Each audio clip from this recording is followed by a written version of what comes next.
And welcome back to the Rock Shop Podcast. I'm your host, Rye. Joining me tonight is a very special guest, and her name is. I'm Marty King Young. Welcome aboard. How are you? Thanks. Good. It's Good. Thanks good. for having me. Yeah, thank you so much for coming on. So I'm very excited to have you on. I was hoping you could tell the audience a little bit about what you do. Sure. I'm a screenwriter. I write scripts. I polish scripts for producers out in LA sometimes.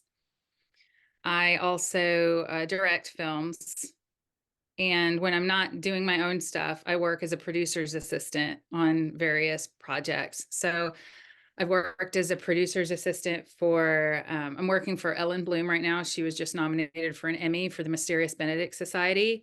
Before that, I worked for Al Dickerson on Sweet Magnolias. Before that, it was James Wan on Annabelle Comes Home. And then I was the locations coordinator on The Conjuring 3, The Devil Made Me Do It. And I worked with Michael Pendle on an ABC series called Kevin Probably Saves the World. And right now I'm on a series called Will Trent, BC and Hulu. Very cool. Very cool. I Um, found this on the web for a series called Will Trent on ABC on Hulu. God, that Wait, what was was that? that was Siri just chiming in out of It nowhere. was a secret cameo from I didn't know who. Yeah. I was like, whoa. Um, Heads up, we do have our other special guest, fashionably late, but at least he's fashionable about it. Returning to the podcast is. Rob. Oh, hey, Rob. Hi, Rob. Yep. Hey, nice to meet you. You You go too. by Marty? Marty, yep. Marty, nice to meet you. Excited to learn more about you and all your experience. Rob, I'm sure you, got the extent, got most of story what she does, but she seems Mhm. like she has a very exciting career, very cool story. And one thing I have to say, because Marty linked me to a short film she directed, Wonder Boy. It was a very special short film. Um, I was hoping you could like talk about that because I know inclusion um, is a big thing for you. I was hoping you could talk about that because I loved the story behind it. I didn't, know the inspiration and everything. Yeah. So my son Elijah, who plays Wonder Boy and Elijah Stone in the movie, he's on the autism spectrum. And when he was 12, he created a character called Wonder Boy, and he saved Nashville because that's where we lived at the time. And when he was 16, he wanted to make a movie. And I was tired. I was going from job to job to job. So I helped him write the script, and his school was actually supposed to help him do it.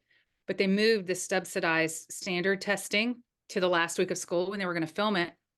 And I told him that they couldn't film it after all. So he came home just sobbing and bawling, and he was just so distraught. And I was mad because you can't just do that to autism and just go, no, you have to offer something. And there's a way to maneuver it, at least his form of autism. And so I just said, well, lucky for you, mama knows how to make films. And so we sat down and, he had written the script already. So we sat down and I called in every favor that I had ever had because I've been working in Nashville in film for about 10 years at that point. And like when you see the mayor's office, it's really the mayor's office, and things like that. And the the the sound was done by the girl who works for NPR up in Washington. Like she did all the sound design and like fixed it because when we were filming at one point, outside there was a Beatles cover band that started playing and they wouldn't stop. So we just kept filming. And so she took all of that out. She's just like a Wow. miracle worker. But I made it for him. And then he wanted a 19 sort of 60s vibe of Batman and Robin, with Adam West, but he also wanted Marvel special effects. So we made a happy medium. The DP and he also did the visual effects through his company, Blue Cape Creative. And by the end of it, I was like, this is something really magical. So I put it in a bunch of film festivals and it just exploded. It took off. It went all over the world. It won like second place in China. It won film festivals like in Italy and Greece and gosh, I can't remember right. I've got it like a chart, but it went all over the place. And so I use it now to prove that inclusion is possible and you can have people with special needs come out and work on your sets.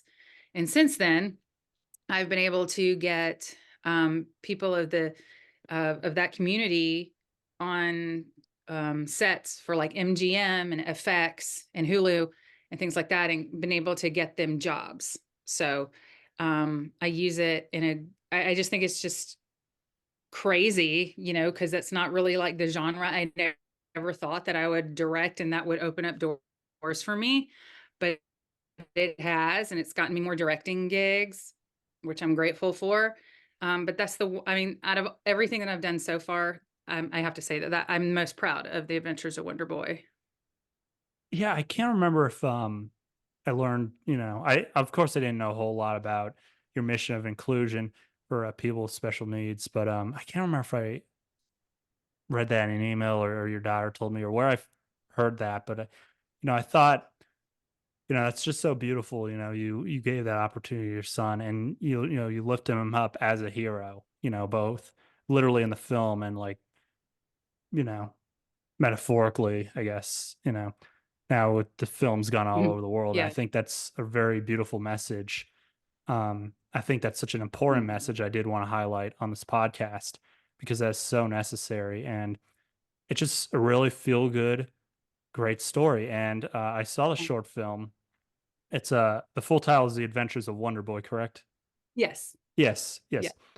Yeah, I watched that the day you linked it in the email, and it was super fun. It gave me Dick Tracy vibes from Yeah.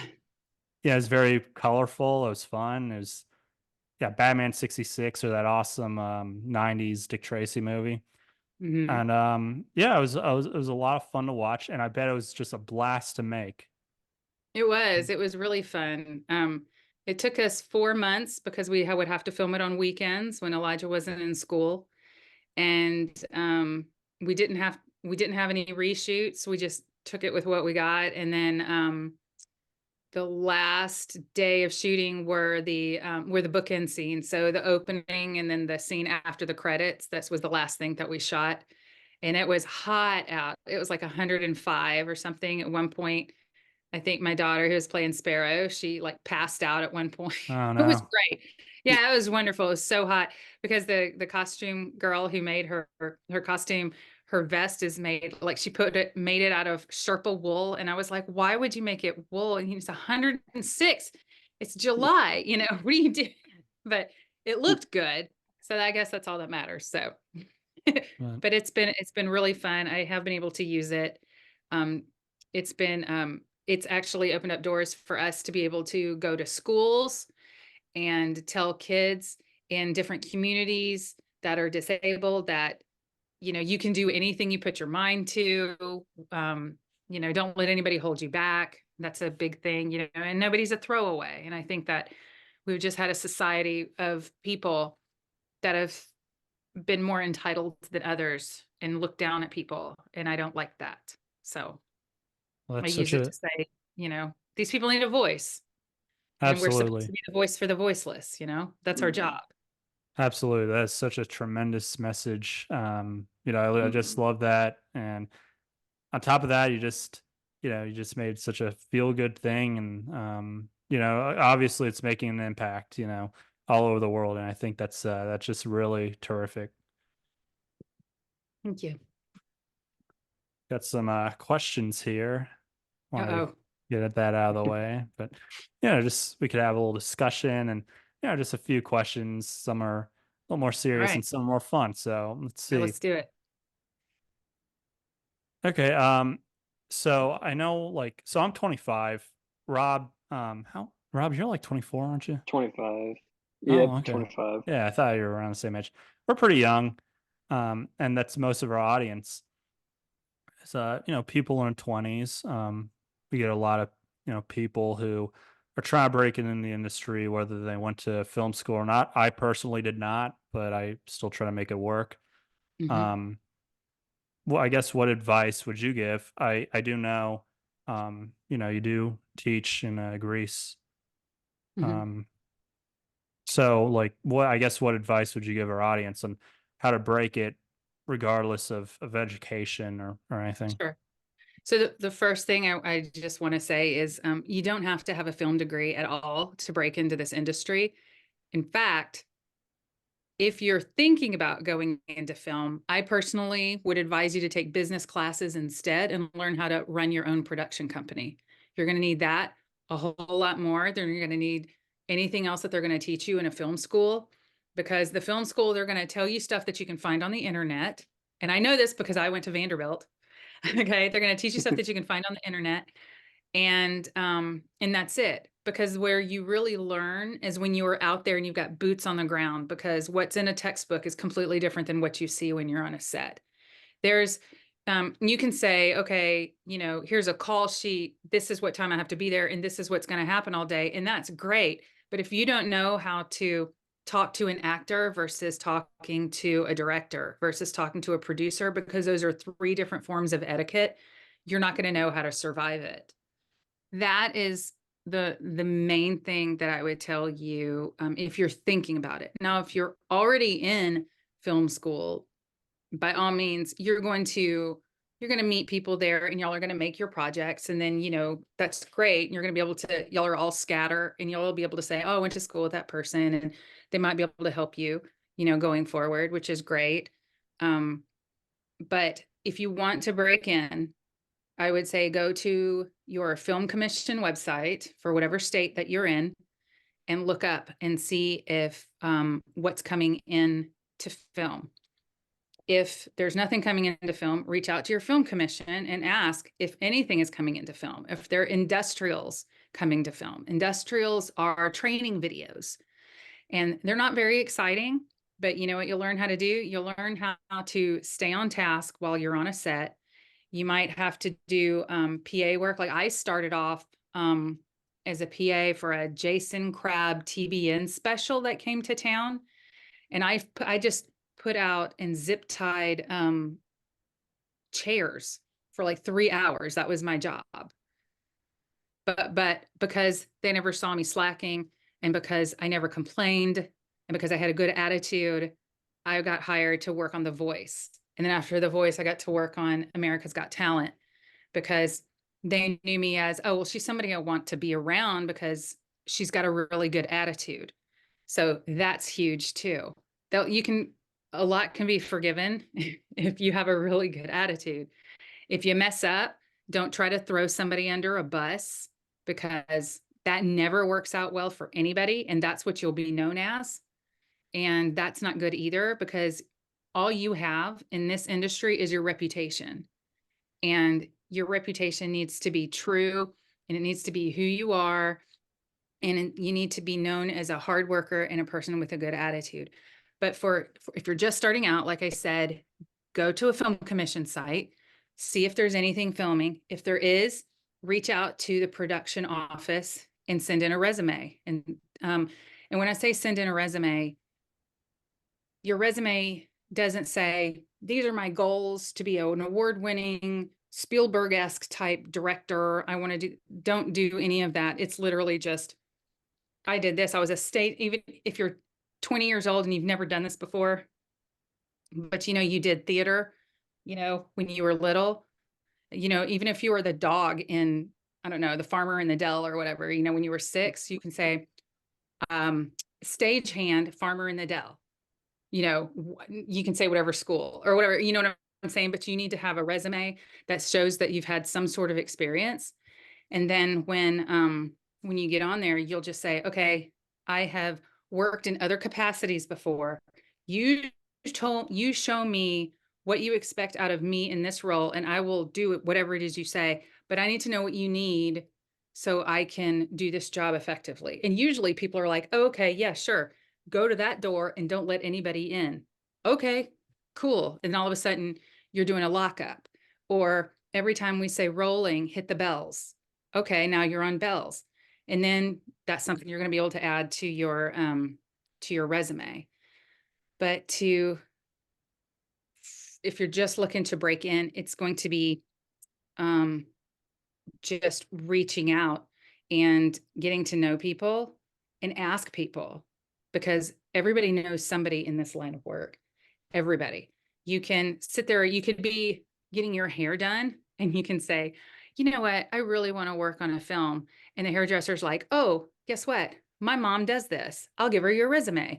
And then the next thing I know, I'm getting a resume from my daughter who's saying this person wants to, be on the show. And I'm like, well, I can't hire this person, but I know that there's an opening in this department over here. I'll just say, hey, and I'll walk the resume over and I'll say, this person's really green.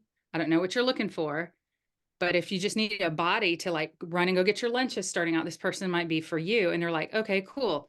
And then all of a sudden, you get a phone call and the next thing you know, you're on Tulsa Kings or something like that. So don't knock asking people if they know anybody, but don't go beating down doors either, because then you get into the etiquette part of it.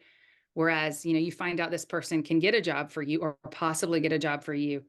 You don't need to keep banging on that door or keep pestering that person, because then they're going to be like, this person's obsessive.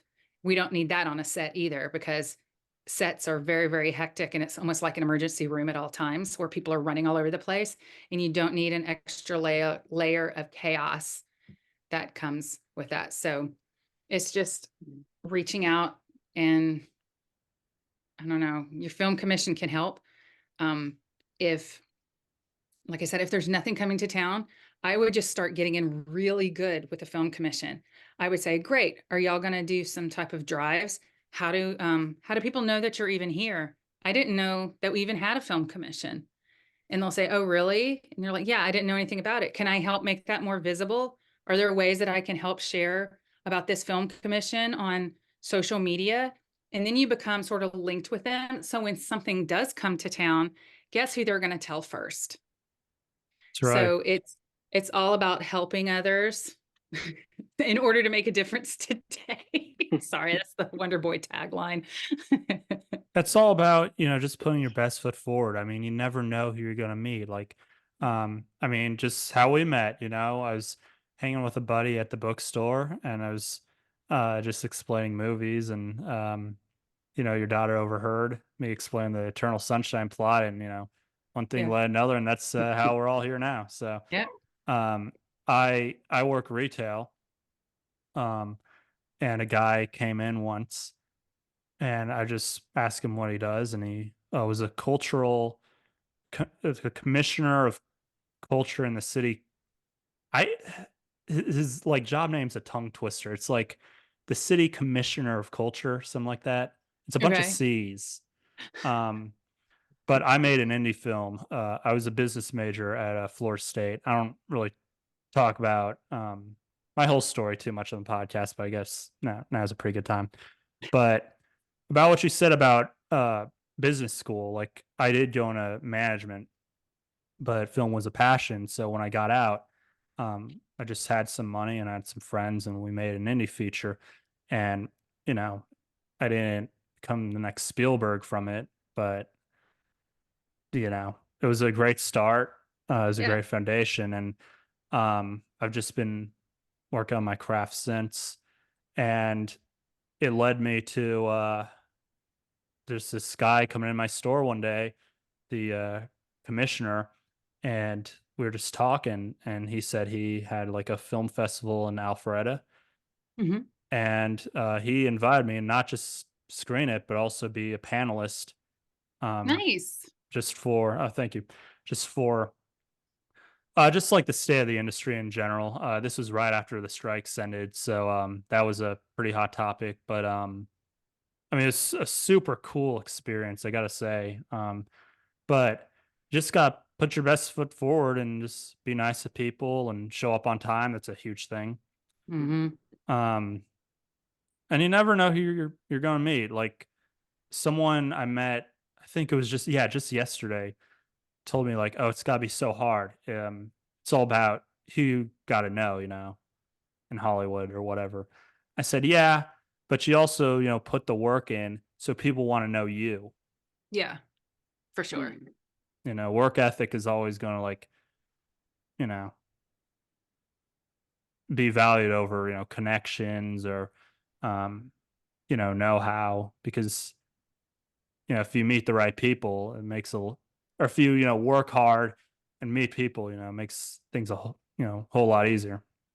Sure. Mm. Rob, did you have anything to add to that? Yeah, so when Ryan mentioned that we'd be doing this podcast a few days ago and said, "Hey, you want to come by and listen?" One of the things he mentioned is that you teach screenwriting over in Greece. So I Hmm. just want to learn more about how you came about that opportunity and that's like, and if you happen to teach here, if there's any differences between the two. Yeah, yeah. So, right before the pandemic, I directed a short film, a Western in Texas called White Talon City. And we had several producers from LA come over. And one of them, her name was Kathy Yannick, and we just hit it off. And she helped me a lot during all that because there was a lot of SAG paperwork and stuff. And, it was a bare bones crew. We had the money to, $8,000, I think, to do the whole thing. And she really helped out a lot. But she really liked how I directed the people and how when we would do setups, I would go around to the extras and I would say, "Oh, I'm so glad you're here. You're the best extras ever. Y'all look great. Y'all are doing great," and just sort of hyping them back up. And so later on, um, she asked me last year, she was like, is Will Trent going to be over with by May? And I said, yeah, we end in May for season 1. And so then she asked me if I would be interested to mentor screenwriters in Greece. And I was just like, yeah. So it's an every year thing now. It's called the Good Word Writers Retreat. And it's good word meaning the written word. It's not just a Christian retreat, because I've talked to her about that. I'm like, people are going to think it's just a Christian retreat and they're not going to want to go because Mm. one of our people that comes is the showrunner from The Chosen. And so I said, people are going to think it's Mm. like, all about Jesus, which I mean, I don't have a problem with it, but there's other people out there. So Good Word Writers Retreat. And we go there every year now at the end of May and a little bit into June. And we have 7 to 10 days, I think, on the Isle of Patmos. And we just work on your projects. She's bringing in a bunch of extra people this year. Like this year, people are going to get to pitch to a producer from Up TV. We have someone else that might come out and teach directing. That depends. We're waiting for him to chime in. There's another person that she has on the hook for something else because we do different like master classes while we're there too, and that's in addition to me with I'll work with like I call them my muses because we're in Greece, so I work with my muses. And what happens is they send me their script. I'll read it. I'll sit down with them. Um, I find out what's the message they're trying to convey to make sure that I'm seeing what they're trying to say in their script. And then we break it down. We'll talk about character development. We'll talk about backstory. We'll talk about archetypes. We'll talk about the wounds and the scars that the person has to have in their previous before we meet them, so they'll react certain ways. Like you can't expect everyone to act a certain way. We'll go over dialogue because a lot of first time writers make the mistake that everybody just sounds like them all the time. They don't think that this person needs to sound differently. But if you sit and you eavesdrop at in a booth at a restaurant and you hear two people talking, you can always tell not just by the voice, but you can tell which person's talking because of the way that they talk. They always have a different inflection on something. They might have an accent. So we go over things like that. So if anybody's ever interested, thegoodwordwritersretreat.com. And if any of your listeners want to come, all you have to do is reach out to Kathy and say that I whispered the code, and she'll knock off like, I don't know, a lot of money so you can go. I get to do that because it's my Marty scholarship.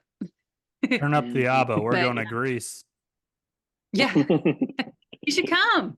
You should come. You won't regret it. It's so fun. We're on Cool. this little island, and you meet with your mentor for like an hour every day, and then you're free to go write pages or go explore the island. And my husband came with me the last time, and he went scuba diving while I was slaving away with all of my students. So it's really fun. Yeah. It's really fun. It's definitely it definitely makes memories. And writer retreats are great because you bond with this group. You know, it's like a handful of people. So you walk away like with everybody's of course, everybody's a stranger coming in. Before you leave, you're like family, and then you have friends forever, you know, and it's so positive because everybody there wants you to succeed, and there's no competition because every person is trying to tell a different story. Even if it's in the same genre, it's still a different story. So everybody's voice has a place, and it's Right. really, really freeing for writers. I've noticed that get to go to these because they can actually sort of let their hair down, and they don't have family telling them they can't do it. They don't have a job, you know, pounding on them, telling them they can only work for, they're working from 9 to 5 or whatever, and they only have a few hours before they go to sleep. You're in a completely different, you know, zone. You can just rest in who you are as a writer. And I think it's been really, really great. Two of my mentees, when I came back, they placed in screenwriting competitions, and then one of them, she's gotten signed to someplace overseas, which is great. You know, Oh, and wow. she's got a couple other things. I can't talk about it yet because she hasn't made any announcements. So, but I'm really proud of her. That's But awesome. yeah, but y'all should come. Y'all should both come. I was just gonna ask, is that something you always wanted to do, Marty? Did you see yourself teaching others about filmmaking and screenwriting in particular? I see myself producing and directing, but I like doing this because I love teaching new writers because they teach them how to write correctly. So it knocks off years of just them pushing against this stream. And I like being able to share what I've learned to help shorten their trek, if you want to say that, to get to where they need to be. Um, I love sitting down and talking about it. So I guess I do like teaching in a way. I don't like teaching people who don't listen. I can say that. Like, you know, like if I'm talking to someone about active voice versus passive voice, it's always better to write an active voice because the way that your brain functions, because I've studied the brain, the way that your brain functions is things that are written in active voice are easier for the brain to decipher, to decode, and to visually see. That's why you can watch, or excuse me, you can read a book and then all of a sudden you don't even remember turning any of the pages because you've seen it so vividly. It's because of that type of writing. And passive voice stops the brain because it has to go back and process something that's already happened. So if you say something like, Joe ran through the door, but first he tripped over the dog, your brain has seen him run through the door, and now your brain has to stop and recalculate everything that you just said and reprogram that. So that slows down readers when they're writing scripts, reading scripts, because screenwriting is fast. It's fragmented sentences. There's nothing flowery because you're trying to get in and out. And you have 100 to 110 pages to say an entire story. That's not much, especially the way that everything's spaced, you know, plus dialogue. So yeah, I like teaching people how to do it right the first time, rather than spending thousands and thousands and thousands of dollars on seminars and panels and things like that. You know, I can't tell you how many panels I went to try to learn things, and people just sat up there and talked about their war stories. I didn't care about their war stories. I don't care. If I'm coming to learn something from you, I want to get what I paid for. So I'm very respectful of that. So if people are asking me, or if they come and they're my mentees, say, on a screenwriting retreat, I'm in it to win it with them. I'm like, this is what you want to do. And so I figure it out and we work on it together. So if that's helpful at all. Yeah, it is. I don't know. I never really thought of it like that. And I'm writing like a book right now, and Mhm. I'm like 100 pages in, but Yeah. God, it feels like kind of a slog writing that much. I mean, obviously writing prose literature and writing a script are two different things, but I'd much prefer writing 100 pages of a script in like a book. This might be my last book, but that I is can hear that. that is a pretty noticeable difference. Yeah. Know our time's running a little short here, but let me see another question. What's it like to be a pro writer? Like, what's a day to day on that? Oh gosh. Um, Lots of rewrites. I will say this, whenever you get to the level where somebody's hiring you to write their script, um, you need to have a meeting with them. And the first thing you need to do is determine what the theme of it's going to be. Because if you determine what the theme is going to be, and then the producer comes in and they're like, hey, we're the aliens. I really want to add aliens to this. I think that'd be really cool. You can go back and you go, oh, I'm sorry. On day one, maybe I wrote this down wrong, but I thought you said it was a romantic comedy. Now you're wanting to add aliens, where I missed that. And usually the producer's like, oh yeah, we did talk about that, didn't we? And you're like, yeah. So I've been outlining all of this over here for a romantic comedy. If you want me to change it, that's fine. It's just going to extend the time. It's going to, because now I have to write an entirely new script, which I'm more than happy to do. But now I need to know, is the theme aliens? And if it's aliens, is it romantic aliens? Is this like Alien versus Predator? What are we going with? And when you start hitting them with questions like that, they're usually like, oh, I didn't think about that. Well, let's continue. Sure. So, taking really good and copious notes is great.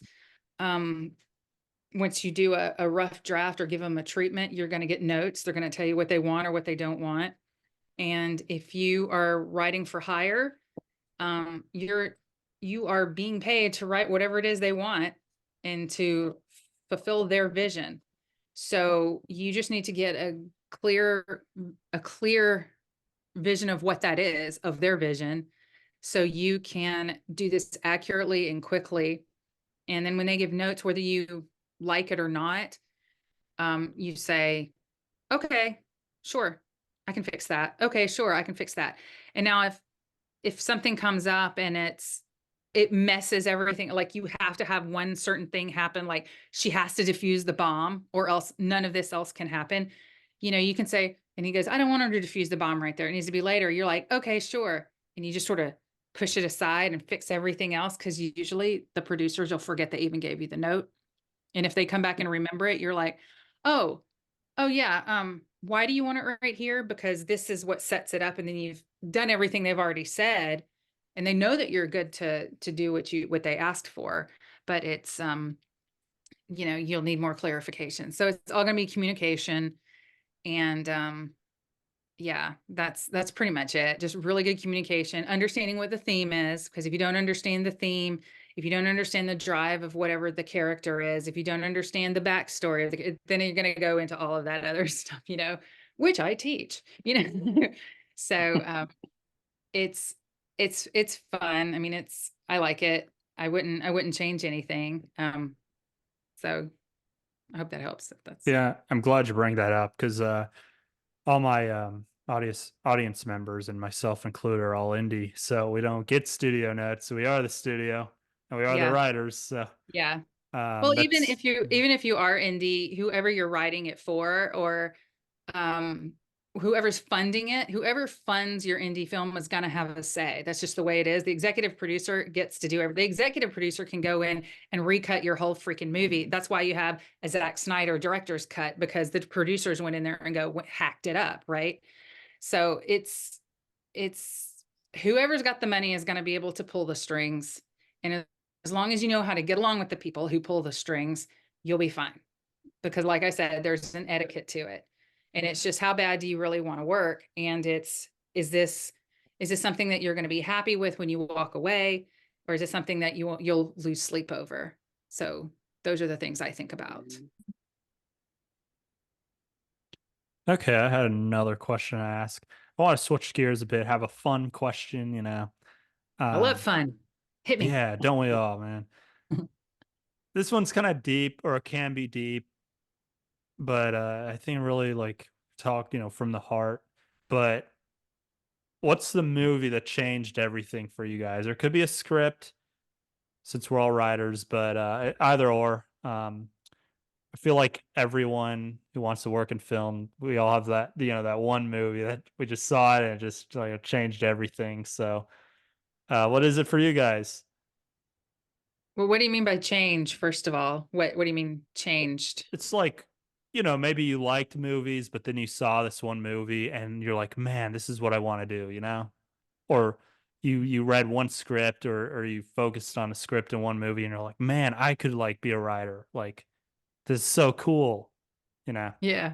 I didn't really have a that's so cool moment.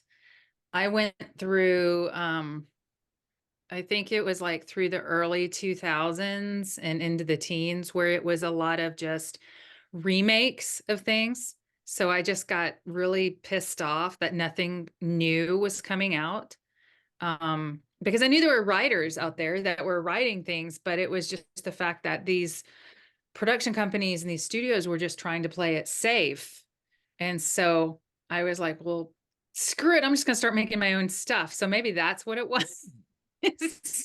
Because I was just like, absolutely not. I'm not going to, I mean, and the stupid stuff that was getting churned out, like MacGruber, come on. How is that even a movie? How did they even get bankrolled? I've got questions. Like that was just all that, and that is on all who you know thing, because there's no way that that would ever pass today, Mhm. And so I guess that's what sort of made me go into start doing my own thing, I guess, to start writing my own stuff. Um, So you really just yeah. started getting into it around like 10 years ago, basically. No, my dad worked for NBC, so I grew Oh, up in television very cool. and I was always around it, and then I did musical theater growing up. So it was always like this thing that was hanging out in my brain and around me. But and then I just didn't do anything while I had my family. Like for 18 years, it was just focusing on the kids and everything. And so then I was an EMT. I was on a ambulance for years. And so that taught me a lot too, because it taught me again how to deal with people. They would give me all the mental health patients. And don't you know that's a good background to have when dealing with producers? So it helped me, like I can zero in on people like right where they're at and find out things that I need to find out, which has been a great life skill. But I was working at Vanderbilt and in the student health center, I was an office manager and I was so done. I said, I need to write a script. So I started researching, got all these books, had this great book called Your Screenplay Sucks, 100 Ways to Make It Great. And it was by William M. Akers. And I loved it. And I found out that at Vanderbilt, you could audit one free class a semester if you worked full time there, which I did. And my bosses let me do that. And I was just like, well, maybe they have, because they have a film degree there, maybe they teach screenwriting, So, and the teacher was the guy who wrote the book. And I was just like, oh, it's a sign, it's just a sign. And then we became friends. And then he's just helped me ever since. So it's been, but there's not really been a one defining moment that changed anything other than Wonder Boy. Like I remember filming Wonder Boy and looking around while we were blocking the whole fight sequence, with the letters and the whole bam and all that stuff. And Yeah. I was watching him, Elijah, work so hard. He's in his little Class A uniform. He's got a little utility belt and his gloves and everything. And everybody there was so helpful. All of the people were pro stunt people. They were, working around him. And we had the girl who does all the karate. She's like the state champion, and stuff like that. And I remember thinking, this is like completely magical. Like this is bigger than me and I'm here for it. Like I never turned down an opportunity to be adventurous, I guess. And it just sort of took off from there. But there's never really been one thing that made me say, this is it. I've arrived, you know. I've just sort of always been I'm like that everywhere I go, I guess, with everything. Like if I Mm. walk into a situation, okay, for instance, I did a 23andMe thing, found out that I'm like mostly Scottish. I had just come Huh. back from Scotland, so I was all about it. Went to the Scotland Highland Games at Stone Mountain, found my clan. They loved me, found cousins I didn't even know I had, right? So then they were like, What? you should take Scottish Highland dancing. And I was like, Oh, hell yeah, I'm gonna do that. So I go to my first class, and I kid you not, the instructor is in full Scottish regalia. I mean, the kilt, you know, the whole 9 yards. And he is this tiny Japanese man who can barely speak English, and his name is Yoshi. And I am like, I am here for this. I could not have written this. This is what I'm all about. So I'm always like, you know, I just celebrate whatever wherever I'm at. So, and I mean, it's fun. So if ever you guys are interested in going to a Scottish dancing thing, like because I can get you in. It's $5. That $5 convinced a session me. with Yoshi. I haven't done 23andMe, but I think I am Scottish. So there you go. Might fit There you in. go. Clan Keith all the way, baby. That's a really cool story. You know, I'm glad everything lined up for you, and you were able to discover your passion for film that way. I mean, that's super cool. I It's don't a know if it's journey. sort of lined up. I'm still trying to, I had a series that had gotten greenlit, Wow. and it became clear that what they were saying was not what they were putting on paper. And I go by what's on paper. And Mm. they just got, for lack of a better word, they were getting kind of shady. And so I discussed things with the showrunner that I was working with on the show that I was on, and my producer and everything. And we were all just like, if they're treating you like this now, before they've even paid you one penny, you need to think about how they're going to treat you later. So I pulled the show, and that hurt because, that was my first big Wow. show, and it was going to go on a streamer, and I was really excited about Mm. it. I was writing everything, and that was hard. But if you bend at the beginning, you're going to bend later. It'll be easier to bend later. So don't bend. Mm. It's good That'd advice. take a lot of guts. Yeah. I gotta Wow. look up that book. Which one? Oh, The yeah. yeah. Yeah. What is it? Your Your screenplay screenplay sucks. sucks. Yeah. Because when I was in high school, the book was the screenwriter's Bible. Oh, yeah. Yeah, and that Yeah. was a pretty good one. Yeah. I was in high school, and I just picked it up on a whim, and It's a I good think one. that was what? It's a good one. It's a good one. Yeah, I think that was the same day I picked up the book Watchmen. It's a comic book. That's my Mhm. favorite book ever. So Nice. both books kind of showed me like high art or high literature doesn't have to be some boring they teach in high school. It could be a comic Right. book or it could be a movie script. So Yeah. both were super influential. What about you, Rob? Was there a movie for you or anything where you're like, man, I love film so much? Yeah, Rob, chime in. Let me see. I guess when I watched Goodfellas in high school and I started taking film classes, then when I saw that, I was like, wow, this isn't just a movie. This is art. And I think Yeah. that's really what got my passion for it more. Specifically, like I remember the scene where Ray Liotta and Lorraine Bracco get out of the car and they through the whole kitchen and a bar and just all in that one steady cam shot. I remember Yeah. watching this and like looking back at my mom and be like, "Are you watching this right now?" She's like, "Yeah, I've seen it like 5 times." But yeah, I think just like seeing that, I was like, "Wow, you can do a lot Yeah. with this medium." And so I'd say Goodfellas is Scorsese's, what did it for man. me. Yeah, Yeah. such a classic. What about you, Ryan? Mine, it's such a dorky answer, but mine is E.T. Aw, Really? love Yeah. E.T. Nice. I saw when I was like 14 or something. And it was just like, to me, it was just everything like good in the world, just like it's so pure. It's so it's about friendship, and so it's just so simple and it's so beautiful. And the score and the special effects, like I didn't know anything, like I didn't know how to make a movie. And like I liked going to theater back then, but after that I could tell like that was just something different. And like I was like, man, what goes into this? Like I studied it, Yeah.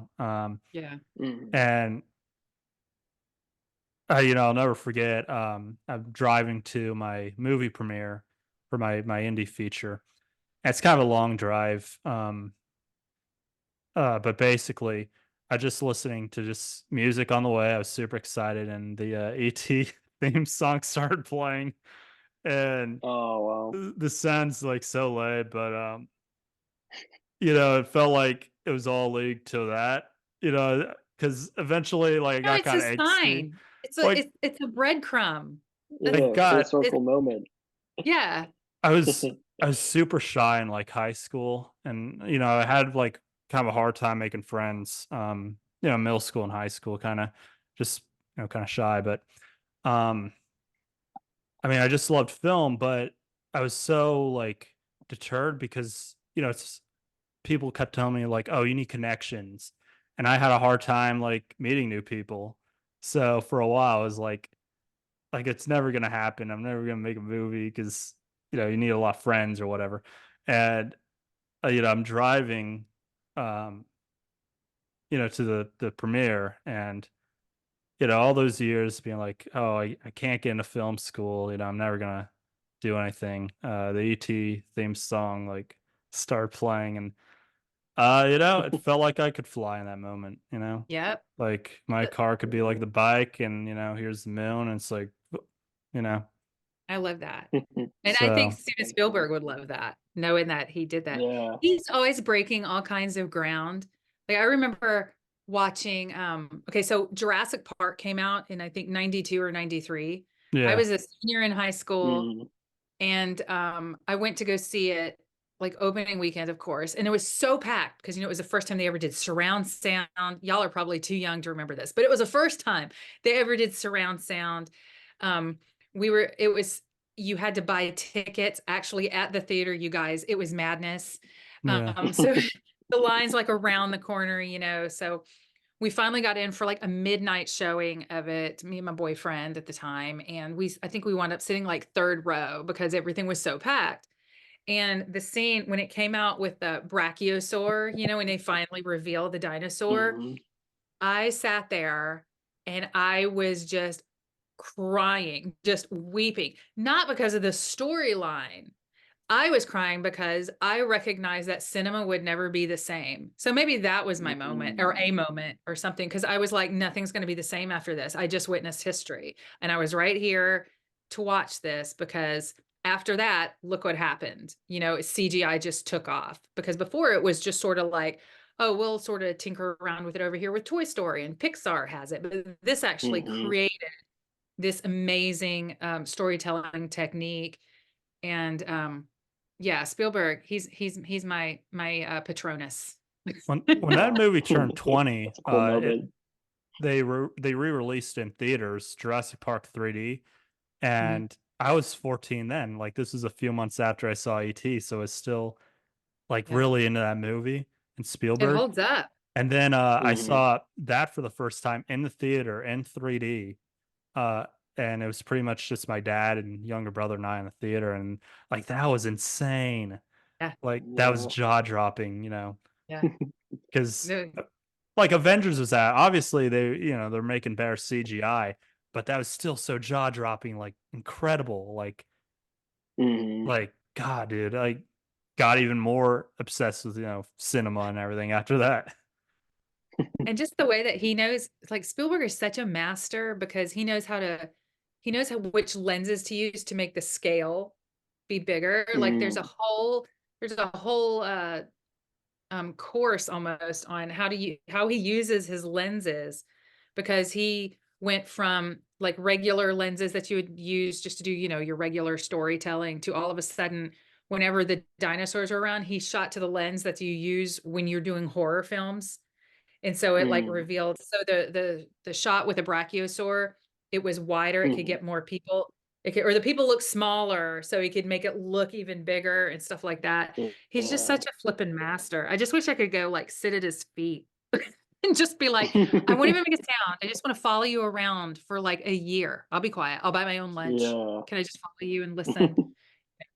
Last weekend, I was at Atlanta Comic Con, and this guy named Henry Thomas was there, and he was the ET kid. I love Henry Thomas. So yeah, Oh, I got really? to meet him, and I got a Aw. little ET poster, and I framed it. So yeah, Aw. pretty neat. But I love that. have you Have you met seen Follow him? the House of Usher? He's in that too. Oh no, I haven't. I didn't know he like really just works for like Mike Flanagan's productions nowadays. It was pretty Well, neat. I didn't know what Mike he was really Flanagan, doing. Mhm. Mike Flanagan's the golden ticket right now. So Oh yeah, Mhm. it's a good place to be. and that's a really good segue into my next question. Just more of a serious question, but something for your perspective is Sure. so we're at a kind of a strange era for film at the moment. I don't know what you'd really call it, but definitely if you look at trends over the years, like what an indie film is now compared to what is was 10 years ago or 20 years ago, or back in the Tarantino, Kevin Smith, Linklater days, things are a lot different. Horror is really big now. Um, Auteur cinema is coming back, I'd argue. But where would you see like the future of film? Like, where do you see like with trends where things are going? What genre might be really big in the future? I don't know. I guess what any trend will be. Like, are we going to move away Yeah. from the studio sort of thing? Yes. I I I think that people are getting superhero fatigue. So I think we're going to start pulling back away from that. And I think box office and streamers are starting to reveal that in their numbers. Um, at least the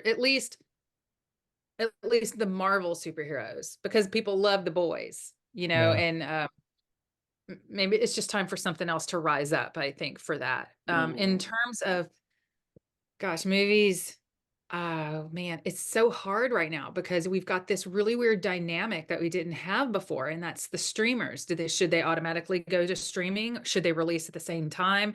They're still all trying to figure that out. Meanwhile, you've got networks trying to figure out what they should do with their series.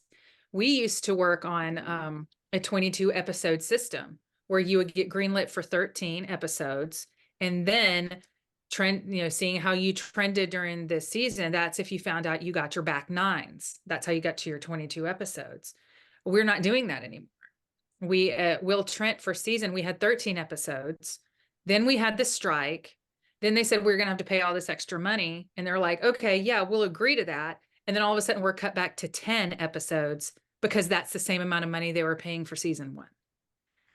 So, but we don't get as many episodes. And now there's talks of limited series instead of movies, and you would get 6 episodes instead of a full movie. You have you have 6 1.5 to 2 hour episodes, and you have a limited series.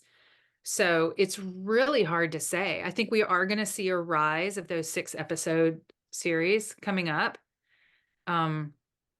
People are, fighting for 10 to 12, but again, it's how the studios can save money after the strike. And so they can say, we're still upholding everything that you said, but now there's going to be, they're going to have to deal with the fact that they're still taking money away from people by not giving them the same amount of work that we had before. So you've got all of that going on.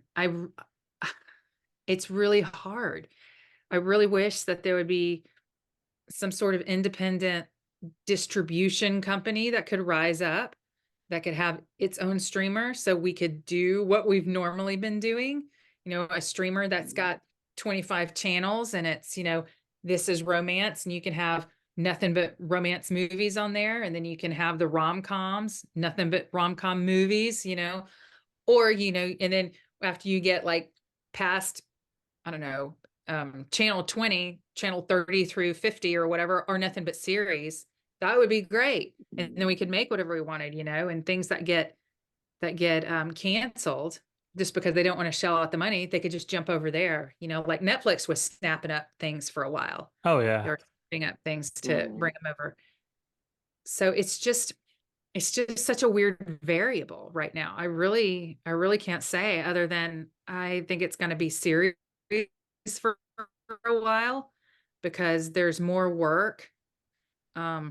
A feature film, we when I worked on like Annabelle and I worked on The Conjuring, we prepped for what, like 4 to 5, maybe 6 weeks, and we shot for 32 days, and then we were wrapping out. That's it. That's all you get. But with a series, we started in September and we're going until April. That's a lot more, a lot more money in people's pockets for the workers that's what I mean, the workers. So it's a hard sell, I don't know. It's a good question though, because it's not one that's not being asked. Let me tell you that, because we're all just trying to figure it out right now. And it's not fun. That part's not fun. And it's so insane because it feels like there's no middle class in terms of film budget. Like I love looking at like how much a budget was versus how much it made domestically versus internationally. In college, I actually did like a whole like semester long project on that very thing and just looking at trends over a few decades. But it just something I read recently was just insane to tie everything together. Superhero fatigue, ballooning budgets, limited series, something like She-Hulk. Have you guys seen She-Hulk? Mm-hmm. It filmed Uh, here. I know of it, but My son actually worked on that. Oh, very cool. oh, that's cool. I'm sure he did a phenomenal job. This isn't, a dig to anyone's work. I have not seen it. I don't have Disney Plus, but the most insane thing to me is I can't remember the budget per episode, but I believe the entire limited series, like 6 episodes, maybe 8, it's like $250 million. I believe And it with all the CGI that they did. I believe believe it too, but this isn't something you rush out to the theater. This is anyone can get it free. It's not like Disney is getting back that money by DVD and Blu-ray sales either. Yeah. Yeah. And True. rip, man. I'm a big physical media collector. Um, but that's just crazy to me, Yeah. like They do where get it back though, stuff like with product placement and things like that. So I don't know. It's been a while. I think I've only seen like the first 3 or 4 episodes of it. I couldn't finish because I started working again.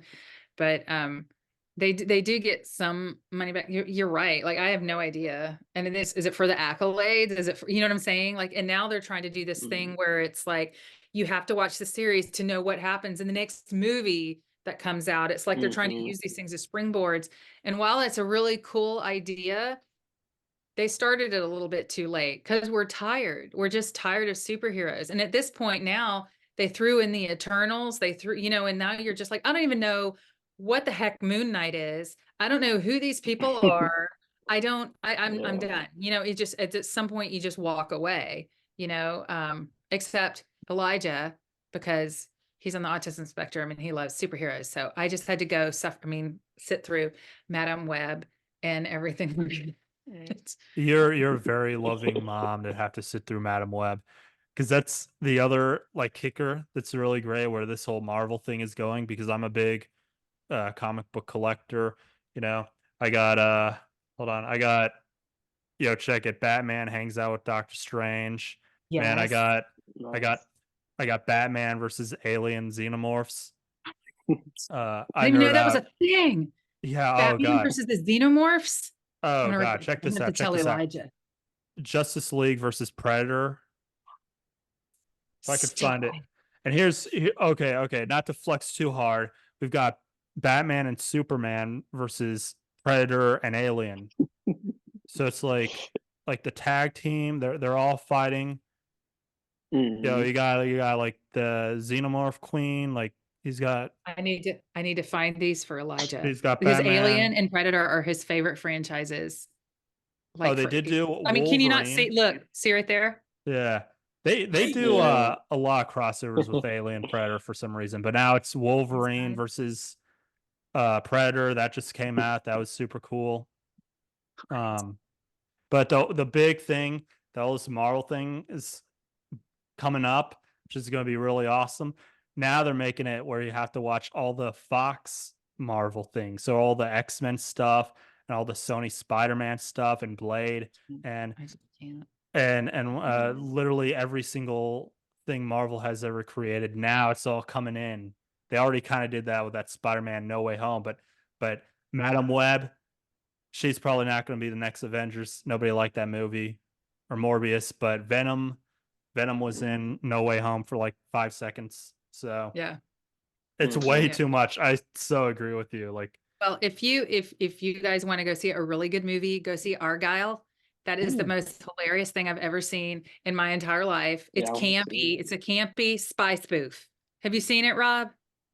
No, I want to. It's on my Oh my gosh. list. It is so flippin' funny. I'm going to use that script to teach screenwriting because just when you think you've got, like, you know what's going on, they change it. Mhm. It's Oh, cool. glorious. Like, and then when you think that you've got to this best part, and you're like, everybody's laughing, the whole theater is just roaring in laughter, and you're like, oh my God, okay, that was the best. It gets better. Like every time you think you've reached something, and they flip it all the way. They keep flipping the script the whole way through. Like you were just Mhm. like sitting there when you're done going, that was hilarious. I can't believe I didn't see any of that coming. And I mean, I'm pretty shrewd when it comes to things. And I was just like, oh my God, of course you would do that. That's perfect. But nobody does that anymore. Nobody takes risks like that Mhm. anymore. So Argyle. Okay, sorry. And I am Rob, not paid for this endorsement. Rob, you have to watch it so you can figure out who the real Agent Argyle is.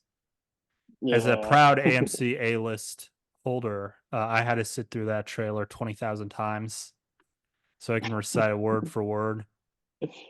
Yeah. It's great. Maybe we'll go watch it, Ryan. Sure. Yeah, I'm down. Rob, did you have anything to add with Marvel and limited series and also other fun stuff? Mm, yeah, is there like any optimism with the superhero? Because the superhero movies, typically have to be bigger budget. I know, you did Wonder Boy and stuff, so you're able to do that. Probably, well, not on the same budget as Marvel and things of that nature, but I if wish. like if yeah, if the blockbuster movies like that are kind of going out of phase, does it give you a little bit more hope for these, maybe smaller projects or, stories that are more centered around themes and stuff like that as opposed to CGI? Does it give you any hope in that regard? Yeah, I mean, it does, but again, it's coming down to what's the medium going to be? Like, is it going to be, Mm, is it going to go straight to Netflix or because there's a ton of stuff that's come out even during COVID that I was like, I never knew this even existed because they don't have marketing teams to sit there and say, all of a sudden you hear about this movie that's nominated for an Oscar. And I'm like, where the hell did that come from? I never heard of that movie. It's an Apple movie, or it's, Netflix or Amazon. And you're like, I didn't even see anything about that. I don't know what this is. So there's a lot of things that have to be figured out. Um, I'm hopeful that we return to stories. I mean, every once in a while you get a good one out there, like um, Oppenheimer popped out, and obviously that's a really good movie. Christopher Nolan's looking at walking away with his Oscar. Um, some very weird artistic choices that I probably wouldn't have made, but otherwise, I don't know if you've seen it. yeah. Um, just it's so hard to say. I mean, I'm always optimistic because what is going to be the next hit is going to be something completely different than what we've ever seen. So, like who would have thought that we would have had Barbieheimer or whatever the hell that was during Mhm. all of that when everything opened back up for people to go to films, it's either Barbie or Oppenheimer or both. I know people who went to go see it on both on the same day, and Mhm. the reason why they both did so well is because Christopher Nolan came out with a film. Everybody loves the way that he does his stuff, but Barbie is so different and so empowering, and and it was great. It's beautifully done. It's just it's going to Mhm. be different. Whatever that pops out, that's going to be it's going to be different. It's going to have a really good story. And I pray to God that whoever has the really good story has a really good production designer, like Greta did with Barbie, to be able to bring these things out, like even Scorsese did on Killers of the Flower Moon. He had a good team around him to help make the vision come forth, because I think there's a lot of really great stories out there, a lot of really great stories that need to be told, but it's getting to the point where you can find the people to get it out there. And we just need to figure out who the gatekeepers are and find out what they're gatekeeping and why they're gatekeeping it that way is really what it Mhm. is. Well, hey, money talks, and money definitely talked with Barbenheimer. Money talked with Everything Everywhere All at Once, and the Oscars listened. So I think, Yeah. I mean, that didn't make like $1 billion, but it was A24's biggest release ever. Just for a weird little It was movie that was different. so original, so different, Mhm. but Yeah. people are craving Yeah. that. Yeah. I mean, Um, think about it. yeah. We'd never seen The Matrix before. We had never seen bullet time before. It Yeah, was something exactly. new, Mhm. Yeah. So I'm hopeful in the fact that we have creative people out there that will do something completely new. That's what I'm hopeful for. To hopefully La- put cinema back on its feet. Last fun Yeah. question, because we're running low on time. All right, fun question. Hit me. So if you could like take charge of an IP, do your own spin on something, do a sequel, reboot, reimagining, whatever, what would it be? Book Pre-existing series or IP. something do you mean something that's already been done? Or do you mean like a book series or? Sequel to something. It could be a book, could be a movie, could be anything. Superman, Mickey Mouse. I have a book series that I love, and it's called Just One Damn Thing After Another. And it's about a time traveling historian, and she's a disaster magnet. I would want to do that. I've actually reached out to the author, but she doesn't want to do any films because she thinks that everybody has it in their mind their own way, and she likes that. So that's probably out. There's also a book series called Warlock Holmes that I love. I would love to do that. I love that book series. It's flipping hilarious. That's an incredible Um, title. yeah, it's Yeah. great.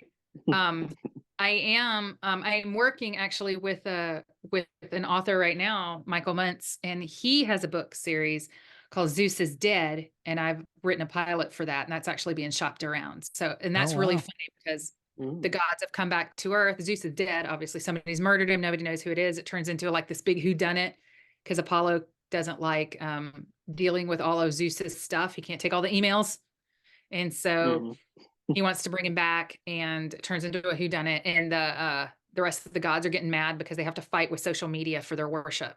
So it's really funny. Mm. That's cool. Zeus is dead. Yeah, I'm Yeah. working on that, and I'm working on another series based on a book called Unhappenings. Apparently, I really like time travel, and it's about a guy who every time he goes back in time, he goes back and you're told not to go back and find yourself because like there'll be a big implosion, but he doesn't care. He just goes back and visits himself, and every time he does, he just screws everything up and creates this whole other metaverse. So it just turns into this Mhm. huge mess, and it's great. It's really funny and sad. It's a sad funny. So I like that. Um, I would probably say I would want to do the book series, The 39 Clues.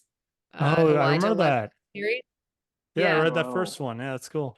Yeah. Yeah. Elijah has read them all. We've got them all on audiobooks. He probably knows them backwards and forwards. He could totally be a consultant. I would do that, but Spielberg has the rights to it. And who am I to judge? I'm not going against Spielberg. He could totally Mhm. make it better than anybody else. So, but he has had it since like 2007, I think. Oh wow. So Mm. yeah, there's that. I really don't want to do a film or a series that's been a remake, because I think that um there's just a lot of competition in there that I don't care for, and a lot of, you're being compared. I mean, even True Detective, this season of True Detective is being pitted against the first season, even though I think this is the best season they've ever done. But it's like, well, I didn't do this. I never would have done this. The showrunner from the first 3 seasons are like, I never would have done it this way. Mhm. Showrunner here is over like, yeah, but you walked away from it, so it's mine and I can do what I want. I wouldn't, Yeah. and I wouldn't want to do that. Plus, if something's been done before and you have a fan following, I would want to be respectful to that base. I wouldn't want to do something that would upset the fans, because I know how that is, because I went and I saw the worst movie of all time, Cats, and it was Ooh. the worst. Please don't ever see that. There's not enough bleach for your eyes after seeing that movie. And I don't like to talk bad about filmmakers, but what in the ever Mhm. living hell did I witness for 2 hours? There's nothing. You Nothing know, that could be, there's nothing salvageable in that. art makes you feel something, and that made you feel That a was lot not of art. emotions like disgust, like Yeah. fear. You know, You know what I was else just makes you feel stunned. something? You know what else makes you feel What? something? Food poisoning. You got me there. Clip that, Ryan. Yeah, hey, Yeah. I don't have a rebuttal there. She's right. She's got me. Well, we're running short on time here, but I was saying we could do a little outro. Those are some very, very good answers, I must say. But this was, I gotta say, this was a lot of fun. Really great conversation, and made me laugh and made me think, and it was just terrific having you on, Marty. We can't thank you enough.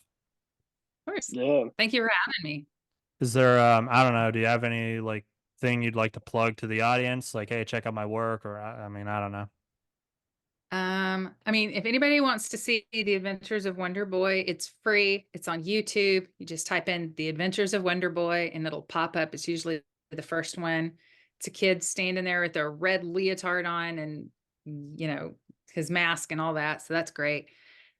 Share it with as many people as you want. Like I said, it's free to the world. Inclusion is possible. I've wound up getting talks at schools and things like that. So share it with whoever you want. And also, if you're a screenwriter, seriously, come train with me in Greece. I would love to have you. thegoodwordwritersretreat.com. Talk to Kathy Yannick, tell her I whispered you the code, and you'll get a scholarship of some sort. It won't be a full ride, but it'll do something. They've got payment plans and everything, and I'm serious. It's so fun, and it's just so good just to get around other people. We have Jennifer Grisanti there. We have Tyler Thompson there. We have Isabella Duran there and Jennifer Snow. They're both the Christmas movie snow queens of the Hallmark genre. Jennifer is a former executive, Jen Grisanti, and like she has an 89% success rate, or 90, I don't know, success rate of whoever she works with getting their stuff made, because she knows how to like zero in on things. She's great. I teach classes in it. I help you. I really like helping new writers. And it's just really fun. So, I mean, those really the two plugs that I have. Inclusion is possible. Come train with me in Greece. That's it. Very good messages. What about you, Rob? Or can the audience find you? Uh, just on social media, Rob Greenwald. I don't know, that's my name. Yeah, nothing much for me. So I just want to say thanks a lot, Marty, for speaking with us. It was cool to learn about your experience and get a little Of bit course. of that inside knowledge of the industry. So Yeah, anytime. I've got stories. I've, Yeah, I've trauma bonded with people. And anytime you want to know, hit me up. will do. But awesome. like I said, thank you so much, both of you, for coming on, and hope to have this published as soon as I can. But yeah, that's another great episode of the podcast. And till next time, see ya. See you, Ryan. See Bye. you, Marty. Bye. Bye. Bye.